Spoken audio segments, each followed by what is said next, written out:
In the last video, we talked about how Christianity came towards Ireland.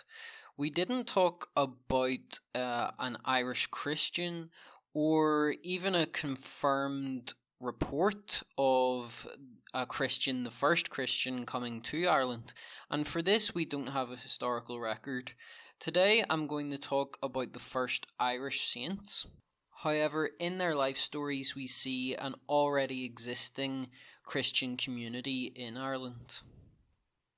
There is no record of how this community was formed, but that's why I covered in the previous video Christianity coming up to the shores of Britain, up to the shores of France, and we just have to assume that some people must have came from Ireland to these places, learned about Christianity and returned, or people moved to Ireland and with the gospel. Most people, of course, have heard of St. Patrick and maybe have the idea that he was the first Christian in Ireland and he converted the entire country, which is partly true because it was during his missionary efforts that Ireland turned from a minority Christian country to a majority Christian country. But as I said, whenever he arrived, there's already a community there. From that community, there were these four saints known as the pre-patrician saints: St. Kieran of Sagir, St. Alva of Emly, St. Declan of Ardmore, and St. Ivar of Begarin. St. Patrick fits into this category of saints who were not born in Ireland but are known primarily for their time spent in Ireland in their mission. The first of these who came before St. Patrick was St. Palladius, who I will also talk about in this video. There's also one more saint to talk about who is in kind of a unique category because he was born early enough that he was not baptized by St. Patrick. He was not primarily taught by St. Patrick, and yet at the same time late enough that he's not counted as pre-patrician. When we go on to talk about the other saints of the 5th century, it will be more clear why he's in a sort of special category, because besides the saints talked about in this video, for the 5th century in Ireland, nearly all of the other ones will be baptized by St. Patrick or baptized by someone who was in turn baptized by St. Patrick. Firstly, St. Kieran of Sagir. He was the firstborn of the Irish saints, is how he is sometimes known, because of course he was the eldest. He was raised as a Christian, which, as I pointed out, indicates that there is a very early Christian community. Seeing as he was born in the latter half of the 4th century, this could tell us, I don't want to make a wild guess about when the first Christian in Ireland may have been, but we can see in his life story that there's a pre-existing community, so speculatively, I think it's fair to say that it would take multiple generations before a Christian community would produce a saint, although, as I said, nothing can really be said definitively on that point. He left Ireland to study in Tours, which I mentioned in the first video, the monastery that was founded by St. Martin of Tours.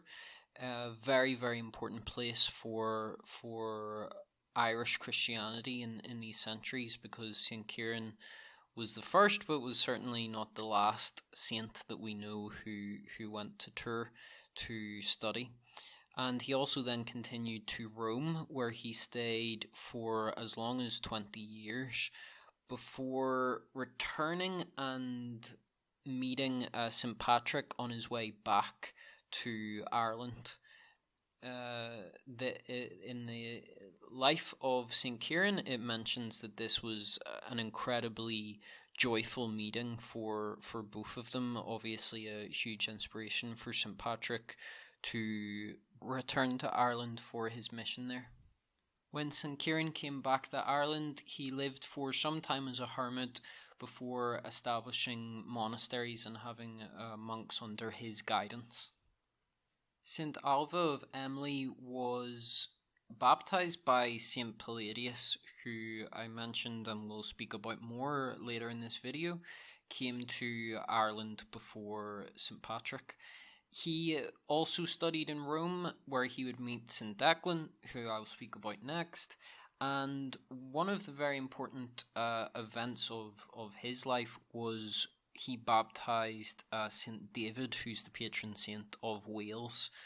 I will attach my blog in the description to the post that's about this video, and I write more on that subject there. St. Alva is also mentioned in the voyage of St. Brendan, living on an island with his monks.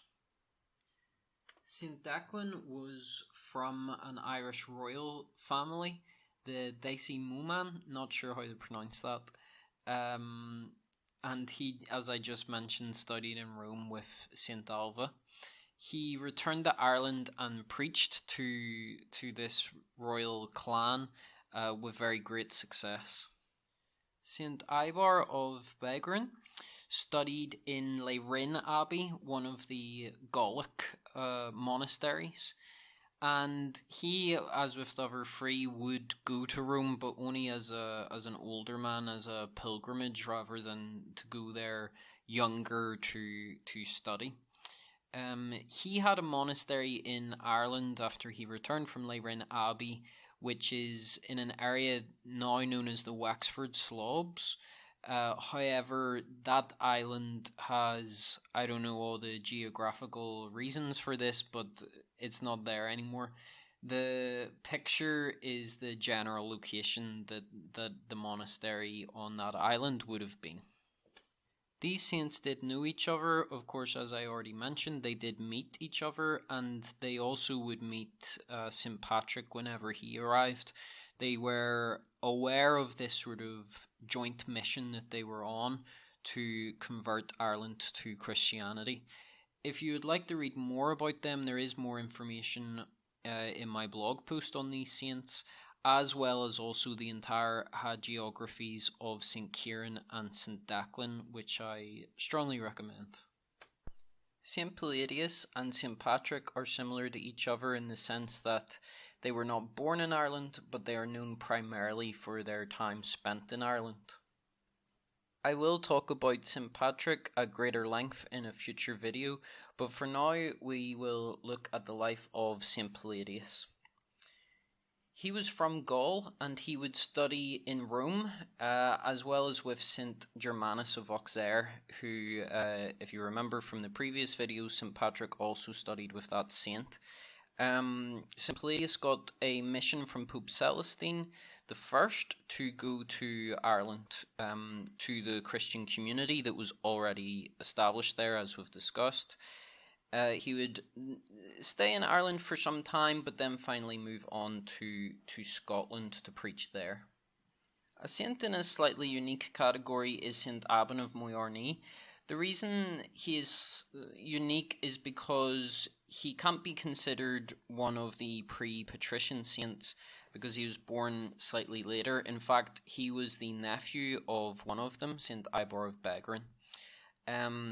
However, at the same time, he is born late enough that he doesn't come under the direct influence of St. Patrick like many of the other 5th century Irish saints. So he's sort of later than the pre-patrician saints, but also earlier than the 5th century saints who would be very directly influenced by St. Patrick's mission. In the next video, I would like to talk about St. Patrick and especially the earliest sources that we have for his life and how to interpret these from an Orthodox perspective. If you would like to find out more information about what I've talked about today, it's on my blog, as well as much more content. The link is in the description.